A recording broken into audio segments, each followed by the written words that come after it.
മതിലുകൾക്കപ്പുറം വീരമായ നിഗൂഢതകളിലേക്കെത്തുന്നു ഒരു ഹൃദയധൈര്യവാനായ നായകൻ. കടലിന്മേൽ കൈയിടാൻ വന്നവർ തിരമാലകളിലേക്ക് പതിക്കുന്നു.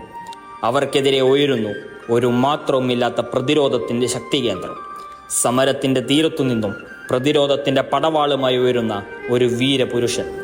അവനാണ് നമ്മൾ കൊടുത്ത മഹാസമരത്തിൻ്റെ മഹാരഥൻ.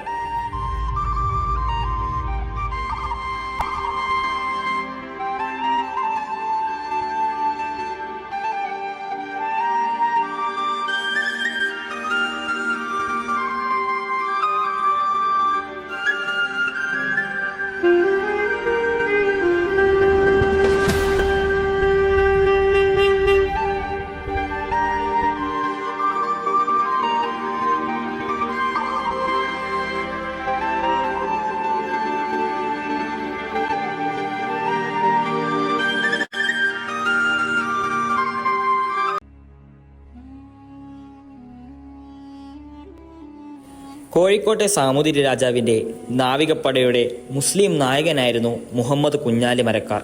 1498 ഇന്ത്യയിലെത്തിയ പറങ്കികളുമായി ഐതിഹാസികമായ കപ്പൽ യുദ്ധങ്ങളിൽ അസാമാന്യ പാടവം തെളിയിച്ച ആളായിരുന്നു കുഞ്ഞാലി മരക്കാറും പിൻഗാമികളും. ഇന്ത്യൻ തീരത്ത് ആദ്യമായി നാവിക പ്രതിരോധം തീർത്തത് മരക്കാന്മാരായിരുന്നു.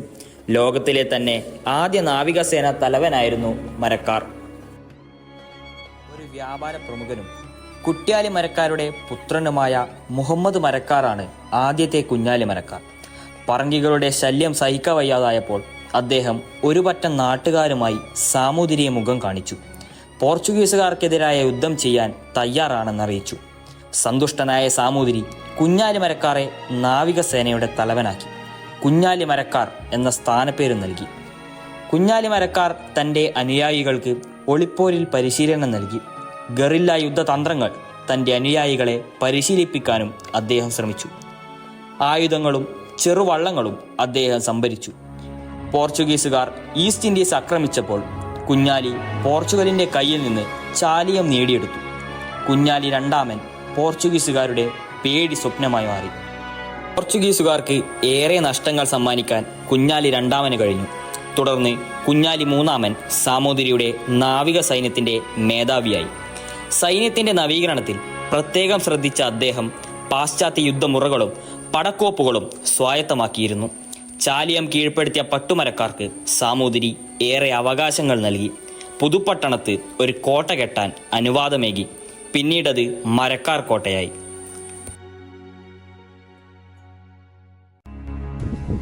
അറബിക്കടലിന്റെ സിംഹം എന്ന് വിശേഷിപ്പിക്കപ്പെട്ടിട്ടുള്ള കുഞ്ഞാലി മരക്കാർ കോട്ടയിലാണ് ഇന്ന് നമ്മളുള്ളത്. കോഴിക്കോട് ജില്ലയിലെ ഇരിങ്ങൽ കോട്ടക്കൽ എന്ന പ്രദേശത്താണ് ഈ ഒരു മ്യൂസിയം സ്ഥിതി ചെയ്യുന്നത്. ചരിത്രപ്രസിദ്ധമായ കുഞ്ഞാലി മരക്കാർ മ്യൂസിയത്തിലെ ഉൾക്കാഴ്ചയിലേക്ക് പോകാം.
കുഞ്ഞാലി മരക്കാരുടെ വീടിന് ചേർന്ന് ഇവിടെയാണ് മ്യൂസിയം സ്ഥിതി ചെയ്യുന്നത്.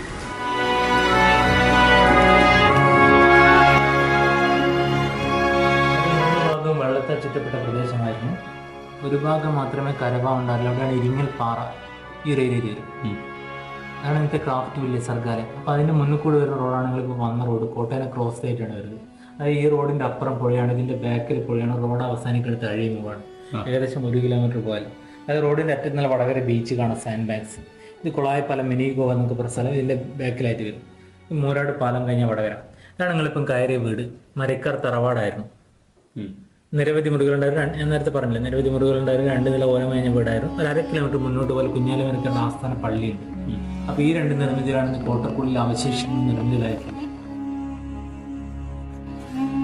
പയ്യോളിയിൽ നിന്ന് 5 കിലോമീറ്റർ അകലെ പുത്തൻപാടത്തിനടുത്ത് കോട്ടക്കലിലാണ് കുഞ്ഞാലി മരക്കാർ മ്യൂസിയം സ്ഥിതി ചെയ്യുന്നത്. കുഞ്ഞാലി മരക്കാരുടെ ചരിത്രത്തിൻ്റെ ആമുഖം, അദ്ദേഹം ഉപയോഗിച്ച വാൾ, പീരങ്കിപ്പന്തുകൾ, സാമൂതിരിയുടെ കാലഘട്ടത്തിലെ മറ്റ് ചില യുദ്ധ അവശിഷ്ടങ്ങൾ എന്നിവ പ്രധാന പ്രദർശനങ്ങളിൽ ഉൾപ്പെടുന്നു.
കുഞ്ഞാലി മരക്കാരുടെ സ്മരണാർത്ഥം ഇന്ത്യൻ നേവി നൽകിയ സ്തൂപമാണ് നമ്മുടെ വീട്ടിൽ കാണുന്നത്.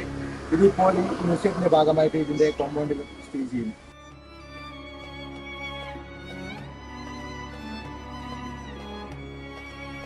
പോർച്ചുഗീസ് സൈന്യത്തിനെതിരെ ധീരമായി പോരാടിയ ഒരു ഇതിഹാസ യോദ്ധാവിൻ്റെ വീടായിരുന്നു കുഞ്ഞാലി മരക്കാർ മ്യൂസിയം. സാമൂതിരിയുടെ നാവികസേനയുടെ അഡ്മിറൽമാരായിരുന്ന ധീരരായ പോരാളികളുടെ കുടുംബത്തിന് നൽകിയ ബഹുമതിയായിരുന്നു മരക്കാർ.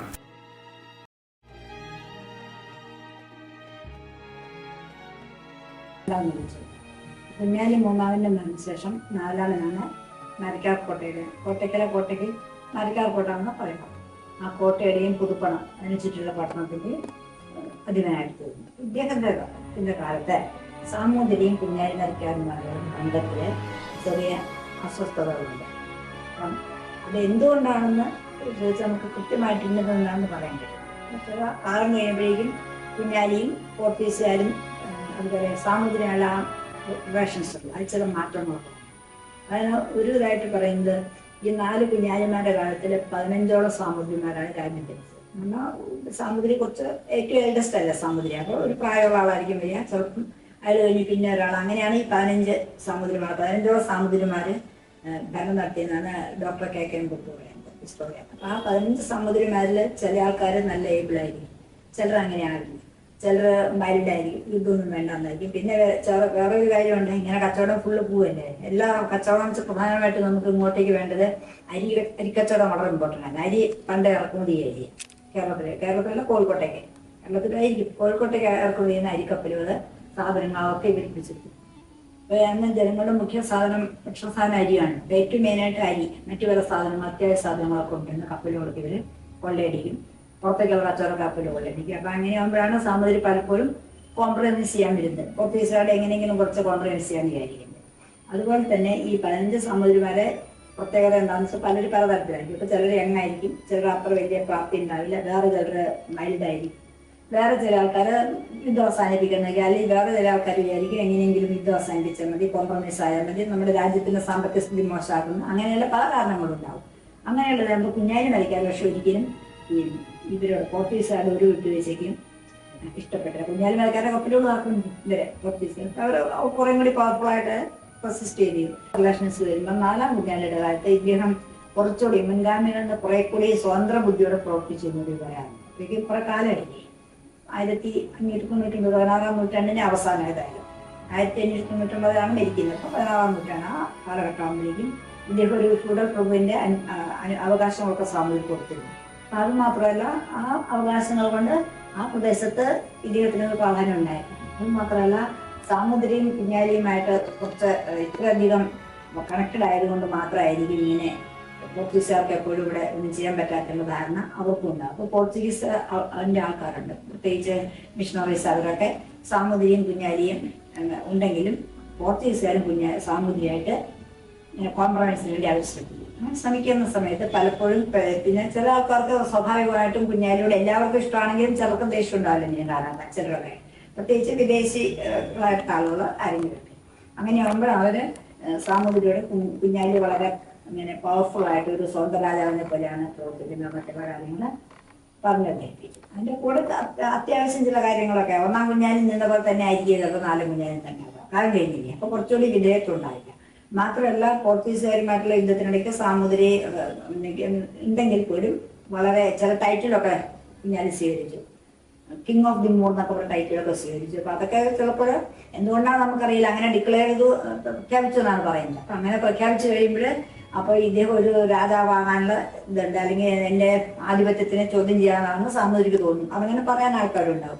കുഞ്ഞാലി അങ്ങനെ പ്രവർത്തിച്ചൊന്നുമല്ല, പക്ഷെ ആ ടൈറ്റിൽ ഉണ്ടാകും. ശരിയാണ്, കിങ് ഓഫ് ദി മൂർ എന്നൊക്കെ പറഞ്ഞ ടൈറ്റിലൊക്കെ ആയിട്ട് സാമൂതിരി അവരെ പോർച്ചുഗീസുകാരെ എതിരാണ്. ഇങ്ങനെയല്ല കഴിയുമ്പോഴേക്കും ഇതിനിടയിൽ നിന്ന് പോർച്ചുഗീസുകാരും ചിലർ സാമൂതിരിയുടെ വിശ്വസ്തരായിട്ട് വന്നിട്ട് അല്ലെങ്കിൽ അവർ സൗഹൃദം നയിച്ചുകൊണ്ട് അവരും ഒരു കോംപ്രമൈസിന് ശ്രമിച്ചു. അങ്ങനെ കോംപ്രമൈസിന് ശ്രമിക്കുമ്പോൾ എന്തുണ്ടാവും, സാമൂതിരിക്ക് പോർച്ചുഗീസും തമ്മിലുള്ള കോംപ്രമൈസിന് ഏറ്റവും തടസ്സം നിൽക്കാനാണ് കുഞ്ഞാലിമാരിക്കാരാണ്. അപ്പൊ കുഞ്ഞാലിമാരും പോർച്ചുഗീസ് സാമൂതിരിയാണെങ്കിൽ ഗുഡ് റിലേഷൻസ് എന്തെങ്കിലും ഒരു റപ്ചർ വേണം, ഒരു വിള്ളൽ വീണ്. അതിന് വേണ്ടിയിട്ട് ഇവരിങ്ങനെ പ്രവർത്തിക്കും. അങ്ങനെ ആയി കഴിഞ്ഞപ്പോഴേക്കും കുറച്ച് കഴിഞ്ഞപ്പോൾ അന്നത്തെ സാമൂതിരി ഇങ്ങനെ പല കാരണങ്ങളെ കൊണ്ട് ഇങ്ങനെ ടൈറ്റിൽ സ്വീകരിക്കുന്നു, സ്വതന്ത്ര ഭരണാധികാരിയായിട്ട് നിൽക്കുന്നു, മറ്റുള്ള ആളുകളൊന്നും പകവയ്ക്കുന്നില്ല. അതൊക്കെ രാജാവിന് സംശയമായി. ഏതെങ്കിലും സ്വന്തം രാജ്യമൊക്കെ സ്ഥാപിക്കാനൊക്കെ പോകാമെന്നും രാജാവ് കുഞ്ഞാലോട് പോർച്ചുഗീസുകാർ സാമൂതിരി വിചാരിച്ച എന്തായാലും ഇയാൾ ഇങ്ങനെ നിലവിട്ട് കളിക്കാൻ ഇയാളെ ഒന്ന് സപ്രസ് ചെയ്തിട്ട് എൻ്റെ താഴെയുള്ള ആൾ തന്നെയാണ്, ഒരു പ്രഭു മാത്രമാണ്, രാജാവ് ഒന്നുമില്ല, എന്നാലും പഠിപ്പിക്കുന്നതാണ് സാമൂതിരി വിചാരിച്ചത്. പക്ഷെ പോർച്ചുഗീസുകാർ എന്താ വിചാരിച്ചത്, ഇയാളെ എങ്ങനെയും തോൽപ്പിച്ച് ഈ പോർച്ചുഗീസുകാരുടെ എല്ലാ ശക്തിയും പ്രയോഗിച്ച് കുഞ്ഞാലിമാരെ ഇല്ലായ്മ ചെയ്യുക. അങ്ങനെയാകുമ്പോൾ പിന്നെ ഇവർക്ക് തടസ്സമൊന്നുമില്ല. സാമൂതിരി നേരിട്ട് സാമൂതിരി യുദ്ധം ചെയ്യുകയൊക്കെ ചെയ്യും, പക്ഷെ കരയുദ്ധം ഇല്ലാത്ത കടയുദ്ധം സാമൂതിരിക്കാവില്ല. അപ്പൊ ഈ കടൽ സൈന്യാധിപത്യം നിശ്ചയിച്ചു കഴിഞ്ഞാൽ മിക്കവാറും സാമൂതിരിയെ ഏതെങ്കിലും വിധത്തിൽ ഇവർക്ക് പാട്ടിലാക്കാൻ ശ്രമിക്കുക, അല്ലെങ്കിൽ ഇവർ ഇഷ്ടപ്പെടുന്ന രീതിയിൽ സന്ധികളോ ഉടമ്പടികളോ ഒക്കെ ഉണ്ടാക്കി അവരെ കാര്യം കാണാം. അങ്ങനെ റെസിസ്റ്റൻസ് ഉണ്ടാവില്ല, എതിരാളി ഉണ്ടാവില്ല, കുഞ്ഞാലിമാരെ ഇല്ലാതായ. അങ്ങനെ അവരും കണക്കുട്ടി. അങ്ങനെ യുദ്ധം ഉണ്ടായി. യുദ്ധം ഉണ്ടായിട്ട് ആദ്യത്തെ ഒരു യുദ്ധത്തില് നന്നായിട്ട് ഇവർക്ക് പരാജയപ്പെട്ടു. പോർച്ചുഗീസുകാരെ ഗോവ ഗവർണർ അല്ലെ അടക്കം, ഗോവ ഗവർണർ വൈസ്രോയി അടക്കം ആളുകൾ മരിച്ചു, വലിയ ഇതായിപ്പോയി. അങ്ങനെ പിന്നെ അത് കഴിഞ്ഞിട്ട് അവര് പോർച്ചുഗീസുകാർ രണ്ടാമത് യുദ്ധം ചെയ്ത് കഴിഞ്ഞപ്പോൾ എല്ലാ ഭാഗത്തും കടലും കരയും എല്ലാം പറഞ്ഞ് ഒരു ഭാഗത്ത് സാമുദ്ര സൈന്യം, മറുഭാഗത്ത് പോർച്ചുഗീസുകാർ സൈന്യം കുഞ്ഞാലിക്കെതിരെ. അങ്ങനെ യുദ്ധം ഇതായി കഴിഞ്ഞ് കോട്ട പറഞ്ഞു, കോട്ട ഉപരോധിച്ചു. ബിസീജ് ചെയ്തപ്പോൾ സാമൂതിരി അവസാനം, സാമൂതിരി കുഞ്ഞാലിയായിട്ട് ശരിക്കും കോംപ്രമൈസിന് ഇതുണ്ടായിരുന്നു. സാമൂതിരി ഞാൻ പഴയൊരു രാജവംശത്തിന്റെ ആളാണ്, എൻ്റെ അടുത്ത് ഇങ്ങനെ ഒരു ഫ്യൂഡൽ എൻ്റെ കീഴിലുള്ള ഒരാൾ ഇങ്ങനെ ധിക്കാരപരമായി പ്രവർത്തിക്കുന്നത് സാമൂതിരി എനിക്ക് കുഞ്ഞാലിയും വിചാരിച്ചത് എന്താണ്, ഞാനിങ്ങനെ ഇതൊക്കെ ചെയ്യുന്നയാളാണ്, അപ്പൊ ഞാൻ ഒട്ടും താഴ്ന്ന ആളല്ല, അപ്പൊ ഞാനായിട്ട് അങ്ങനെ കൂടുതലായിട്ട് സാമൂതിരിയോട് സന്ധിക്കാതെ അപേക്ഷിക്കില്ല സാമൂതിരി ഇയാളും കരുതിയിരുന്നത്. സാമൂതിരി എന്നാണ് കുഞ്ഞാലി മരിക്കാറ് 50 വയസ്സിട്ടുണ്ടായിരുന്നു, 50 years. അപ്പൊ രണ്ടു കൂട്ടരും അവരുടെ രാജാവിന്റെ ഇതിൽ എത്രയോ തലമുറയായിട്ട് നിൽക്കുന്നില്ല. അപ്പൊ ഞാൻ അങ്ങനെ ഇതായിട്ട് സാമൂതിരിയുടേതായിട്ട് വേണ്ട, പോർച്ചുഗീസുകാരായിട്ട് സാമൂതിരി കൂട്ടിയ ഒട്ടും ഇഷ്ടമായില്ല. അങ്ങനെ ഇതിലാണ് പിന്നെ ആളുകൾ ഇങ്ങനെ കത്തിക്കാനുണ്ട്. അങ്ങനെ ആയി കഴിഞ്ഞിട്ട് ആ യുദ്ധത്തില് എല്ലാ ഭാഗവും പറഞ്ഞു ഇതായി കഴിഞ്ഞപ്പം കോട്ട ഉപയോഗിച്ചു. ഇപ്പൊ കോട്ടയ്ക്കായിട്ടുള്ള ആളുകളൊക്കെ അവസാനം സാമൂതിരിയുടെ കുഞ്ഞാലി കഴിക്കാറുള്ളത് സാമൂതിരിയുടെ മുമ്പിൽ ഞങ്ങൾക്ക് കയറുമ്പോൾ വേറെ ആരെയും ഇരിക്കുക. അങ്ങനെ സംബന്ധിച്ച് സാമൂതിരി വന്ന കോട്ടയ്ക്ക് പുറന്ന ആളുകളെല്ലാം സുഖമില്ലാത്ത ആൾക്കാരും രോഗികളും കോട്ടയുടെ ജനങ്ങളൊക്കെ ഉണ്ട്, എല്ലാവരെയും അവസാനം സാമൂതിരി ഇയാളും അനുയായികളും കൂടി നോക്കുമ്പോൾ ഉടവാള് സാമൂതിരിയുടെ കാൽക്കൽ വെച്ച് കീഴടങ്ങി. ആ ഉടവാള് കാൽക്ക് വയ്ക്കുമ്പോൾ പോർച്ചുഗീസുകാരെ കുട്ടാടോ ചെന്ന് സാമൂതിരിയുടെ കാൽക്കൽ കഴിഞ്ഞിട്ട് പിടികൂടി പോർച്ചുഗീസുകാരോട് ഒന്ന് പിടിച്ച് കപ്പലിൽ കയറി. പോർച്ചുഗീസ് സൈന്യത്തിനെതിരെ ധീരമായി പോരാടിയ അദ്ദേഹം ചതിയിലൂടെ മാത്രമാണ് പോർച്ചുഗീസുകാർക്ക് പിടികൂടാൻ കഴിഞ്ഞത്. തോൽവിക്ക് ശേഷം ഗോവയിൽ തടവിലാക്കപ്പെടുകയും പിന്നീട് ശിരച്ഛേദം ചെയ്യുകയും ചെയ്തു. അചഞ്ചലമായ ധീരത കൊണ്ടും ചൈതന്യം കൊണ്ടും ചരിത്രത്തിൻ്റെ ഏടുകളിൽ തൻ്റെ പേര് പതിഞ്ഞ കേരളത്തിൻ്റെ ധീരപുത്രൻ. അദ്ദേഹത്തിൻ്റെ പൈതൃകം തലമുറകളെ പ്രചോദിപ്പിക്കുന്നു. ഐക്യത്തിൻ്റെയും നിശ്ചയദാർഢ്യത്തിൻ്റെയും ഉജ്ജ്വല സാക്ഷ്യമാണ് കുഞ്ഞാലിമരക്കാർ. കാലത്തിൻ്റെ തിരമാലകൾ അലയടിക്കുന്നതുപോലെ നമുക്കുമീതെ നമ്മുടെ വീരന്മാരുടെ ത്യാഗങ്ങൾ സ്മരിക്കാം. അവരുടെ സ്വപ്നങ്ങൾക്ക് യോഗ്യമായ ഒരു ഭാവി കെട്ടിപ്പടുക്കാൻ ശ്രമിക്കാം.